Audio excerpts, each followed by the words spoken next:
Now for the forwards. The fourth line will be centered by Eric Lindros, flanked by Brian Propp on the left and Trent Klatt on the right. Lindros, of course, is one of the best Flyers players of all time, but as I keep saying, talent isn't what I'm looking for today. That's why he finds himself on the fourth line. At one point in time, he was the best player in the world. Injuries took a toll on Lindros. I won't get into all the drama that surrounded him throughout his career because it would take too long. What I will say is if you ever get a chance to watch The Case for 88, watch it. And the other thing I'll say is that at the time, I was 100% on the Flyers side. Looking back on it, both the Flyers and Lindros were at fault, but I think more blame should be placed on the organization than the Lindros family.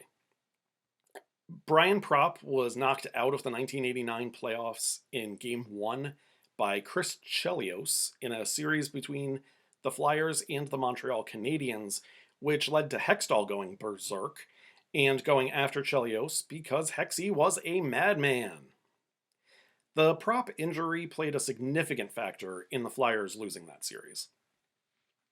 As for Trent Klatt, I liked him not only for his name, but because you know how athletes sometimes say they don't see faces of opponents, only the color of their jersey, and sometimes we think that's a complete lie.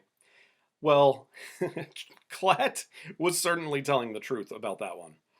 In Game 3 of the Eastern Conference Finals in 1997, Klatt put a hit on Ken Gernander that left Gernander with a concussion and separated shoulder.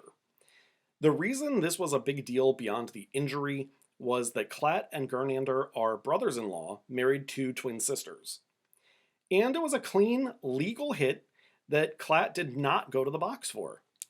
I'm not saying I enjoyed Gernander getting injured. I'm just saying that I respect Klatt for only seeing the jersey and treating his brother-in-law like any other player. Line 3 will have Daniel Lacroix on the left, Scott Mellanby on the right, and Claude Giroux taking the face-offs. You know, I just realized there are two guys on this line with an X in their name, neither of which makes the sound. English is so weird. Actually, I think English is weird, okay? But actually, I think both of those names are French, so French is weird too. Regardless, cool names. Lacroix is easily the worst player on this all-name team, but he gets on line 3 because the criteria to get to the head of the lineup is having a cool name, which I'm going to keep repeating. Lacroix was really there to enforce. Obviously, you don't make it to the NHL without being a skilled hockey player, but he was in the lower echelon of the NHL.